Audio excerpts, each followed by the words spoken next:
Terima kasih Anda masih bersama kami. Bagi Anda yang baru saja bergabung, kami hadirkan kembali 3 berita utama hari ini. Seorang ibu dan anak di kota Palembang menjadi korban penjamretan saat menjadi penumpang ojek daring.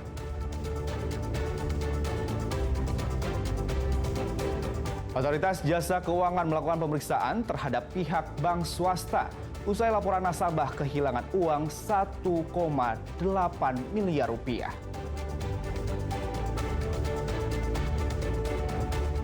Jelang masa dibukanya Tanah Suci untuk jemaah ibadah umroh, ratusan calon jamaah mengikuti manasik akbar di kota Palembang.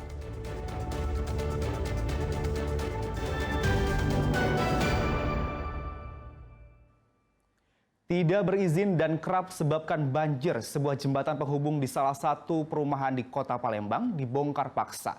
Pembongkaran dilakukan setelah adanya keluhan dari warga.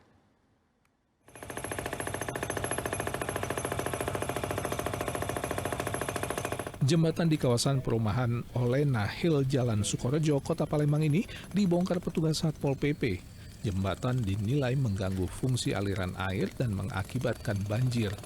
Jembatan tersebut juga diketahui tidak memiliki izin dari pemerintah Kota Palembang. Dalam hal ini, Dinas PUPR.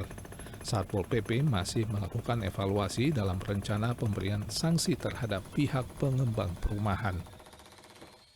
Berarti isi atau laporan masyarakat itu lebih mengganggu ke aliran sungai, Pak? Benar, waktu itu sempat banjir.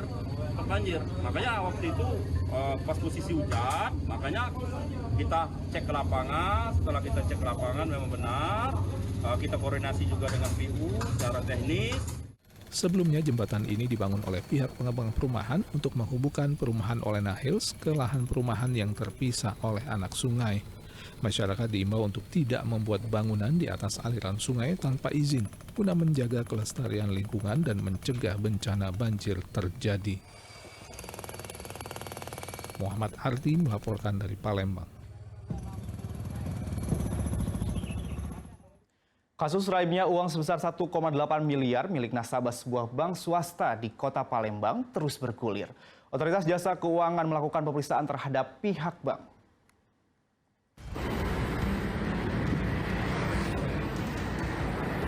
Kasus pemindahan dana tanpa izin yang dilakukan seorang mantan kepala cabang bank swasta di kota Palembang terus bergulir. Otoritas Jasa Keuangan OJK Sumatera Selatan mulai melakukan langkah-langkah dengan melakukan pemeriksaan terhadap pihak bank swasta yang dilaporkan. Pemeriksaan dilakukan langsung oleh tim pemeriksa dari OJK Pusat. Kasus raibnya uang 1,8 miliar milik nasabah atas nama Nurjana ini bermula saat kepala cabang tempatnya menabung bernama Dodi mendatangi warung tempat korban berjualan dan meminta korban memperbarui dana bilet deposito dengan mengisi formulir baru pada 26 Maret lalu.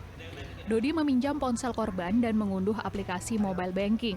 Betapa terkejutnya Nurjana saat mencairkan deposito, semua uang miliknya berpindah ke rekening tabungan lain atas nama dirinya yang baru. Padahal korban sendiri merasa tidak pernah membuat rekening tabungan baru di bank itu. Lepas tangan itu artinya kalau saya bilang harus dikembalikan dulu duitnya. Ini tidak. Nah, yang lebih kami mengagetkan lagi adalah si kepala cabang pembantu itu sampai detik ini sudah tidak berkantor atau bekerja lagi di Bank Mega. Sudah kabur kemana? Siapa namanya, Pak? Dodi. Pak, statusnya itu berhenti atau gimana? Dia statusnya itu ya terakhir saya ketemu dengan kepala cabangnya bilang dia sudah tidak masuk, sudah mangkir. Nah, kalau mengenai statusnya apakah diberhentikan atau tidak langsung bisa tanya ke Bank Mega. Tapi bagaimanapun poinnya gini, rekan-rekan media. Peristiwa pidana yang dilakukan itu pada saat dia selaku kepala cabang pembantu. Pasca pemindahan uang rekening korban, sang kepala cabang tersebut menghilang dan tidak diketahui keberadaannya. Korban kini hanya bisa berharap semua uang miliknya yang hilang dapat segera kembali. Jadi Ruansyah melaporkan dari Kota Palembang.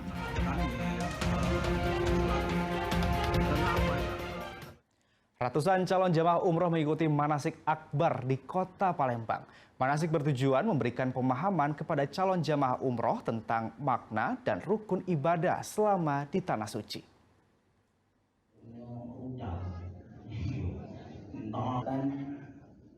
Usai musim ibadah haji, kegiatan ibadah umroh kembali dibuka.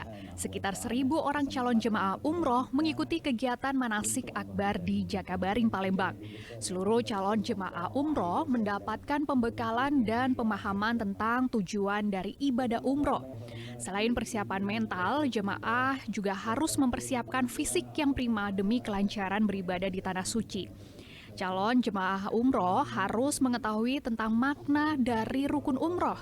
Mereka juga akan memberikan bimbingan tentang tata cara ibadah, mulai dari persiapan, rukun umroh, hingga hal-hal yang dilarang selama berihram. Manasik sangatlah penting, khususnya bagi mereka yang baru pertama kali menjalankan ibadah umroh. Nanti ini keberangkatannya pertama, terus nanti ini keberangkatan Persiapannya apa? Persiapannya belakangan ini sering olahraga jalan kaki sekitar 40 menit itu setiap pagi. Terus sering-sering cari sih dari sosmed gitu kan apa barang yang harus dibawa. Terus juga tanya sama kakak-kakak yang apa sih yang menurut apa yang tips-tips yang misalnya bawa sendalnya di plastik kayak gitu-gitu, hal-hal yang nggak biasa dibahas. Persiapannya ya. Udah kerjasama beberapa klinik di Palembang, di Linggau dan lain-lainnya. Jadi jamaah bisa secara langsung mendatangi klinik untuk penerbangan langsung dari Palembang ke Madinah atau Jeddah. Jadi jamaah ada paket 9 hari, 12 hari itu bisa menggunakan Lion dan juga Garuda. Itu langsung, jadi jamaah tidak harus ke Malaysia atau ke Jakarta. Jadi dari Provinsi Sumatera Selatan sendiri merupakan salah satu daerah dengan jumlah jemaah umroh cukup besar di tanah air. Berdasarkan data jemaah umroh asal Sumatera Selatan di tahun 2024 lalu mencapai 38.000 orang jemaah. Dedi Ruansyah melaporkan dari Kota Palembang.